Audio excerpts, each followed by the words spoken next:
I have a student, a young fellow now. I'm going to have to get off, but we can continue it. There's no problem.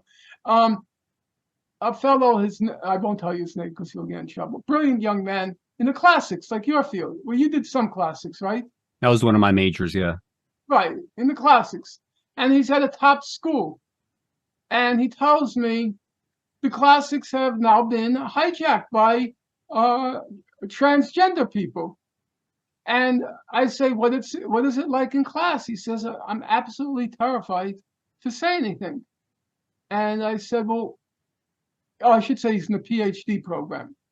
And I said, so what are you going to do when you go into the job market? He says, I'm not going to. I'm finished. I'm quitting. I'm not going to. It's impossible in those programs now. So this whole woke, hyper race conscious and gender, so-called gender, because gender has no more meaning, so I'm going to call it sex, hyper sex conscious atmosphere, yeah, it creates a reign of terror. People are absolutely terrified to say anything anymore in class because who is it going to offend? Yeah, so that's been an effect. But in terms of is there any necessity for it? I think it's ridiculous. It's painting these folks as being, like African Americans as being so passive and so filled with victimhood. That's just not true. You go to a post office and you have an African American clerk. Are they passive? Not in my experience. You call up a company and you get a person answering the phone who's clearly of, African American or Latino background. Are they suddenly very deferential when they hear my name is Finkelstein? That's not been my experience. This is one of the benefits of like diversity that people underplay. You if you've never been around people that are like a little, less deferential than they're used to, a little more aggressive, a little more kind of like not with the bullshit, whether it's like Russians, whether it's black people, like you're actually like not testing yourself in a way that's going to be useful to you. Right. So why do you need her? Well, she hangs out like she says, black people trust me. No, Robin, black people think you're a stupid flake. They know it. They know it's a gimmick. They know you're a flake. They don't trust you. And we don't need you to moderate these sessions. It's all completely ridiculous. Interrupt racism. And maybe right before you go, we can make a couple of wild surmises about Robin DiAngelo's psychology, because I'm sure just like me, you felt as you were reading the book, like there is like just like something disturbing going on with her. First of all, she's a complete sicko. Yeah. Anybody, the worst Jews are the Jewish converts because they're so out to prove they're really Jewish that they always the black Israelites, the most of all, the Hebrew Israelites, the black Israelites standing in Union Square, getting white girls to kiss their boots and maybe go home with them. It's different. That's sadomasochistic. But I'm saying Jewish converts are always the most pro-Israel because they're always trying to prove how Jewish they are. And so she's always trying to prove how down with the hood she is. She's a complete sicko. At the point in the book when she says all white people think blacks are monkeys and apes, and I'm thinking to myself, well, Robin, I think you gave away a wee bit too much at that moment. There I recall Freud and projection.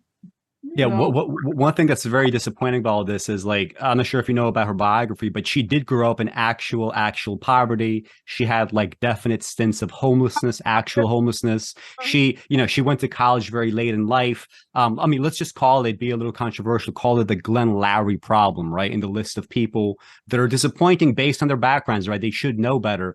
And, like you mentioned, the whole HR thing, like, besides just like treating people, black people as passive, she also treats them very much like they're total aliens. Like there was this one workshop that she participated in, and when she felt that she said something that maybe might have been racist, the way that she addresses this problem is she turns to this black woman and she says, I hope to get the opportunity to repair the racism I perpetrated against you. This is not how human beings speak. If you like, especially like if you're a white person, you've been around non-whites, you're never, ever, ever going to speak this way. She talks about in the book how she's like walking, that like to some like picnic, right? And she hopes that the people she's supposed to meet are not this like all black group, in this like picnic in the grass. She's literally nervous of a black group having a picnic in the grass somewhere. I think that says a lot about her psychology. And again, I would hope that, given her background, she would know better. But then again, maybe she was totally segregated her entire life. Segregation back then, it was not as if there was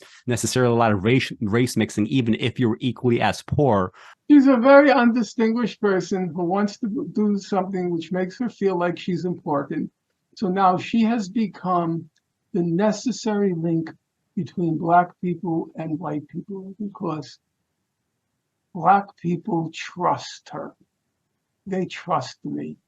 So it's a way of in her own mind, elevating her importance. She suddenly has an important function to perform in society, to serve as the interlocutor for Black people with white people.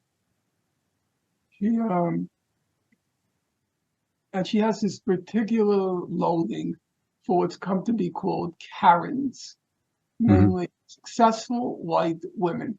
Now, there are a lot of things, successful white liberal women. Yeah, there are a lot of things to say about that type, the type you see in Central Park. It's true, but her loathing comes from another place. It's just painfully obvious that maybe she wasn't homeless. I don't believe these stories, but okay, but she comes from a less than distinguished background, feeling always inferior, resentful, ressentiment, as Nietzsche would say, feeling resentment at those successful white women, they being what she in her heart secretly wishes to be. And so there's this kind of sick resentment of these Karens, which is one of the high points of her book. But we'll meet again. Yeah, so we're going to keep dragging this out as long as possible. So we're going to do Kendi later. And guys, like if you thought this was wild, I think we're going to have even a lot more fun with the Kendi discussion. There's, just to tease out a little bit, there's a character that appears in Kendi's, let's just call it a fictional memoir named Black Smurf, right? And we're going to talk about that and his whole relevance to these discussions. But this has been Artifact 44 with Norman Finkelstein. The book, again, is I'll Burn That Bridge When I Get to It, and we'll see you again soon for our discussion of Kendi. Thanks for watching.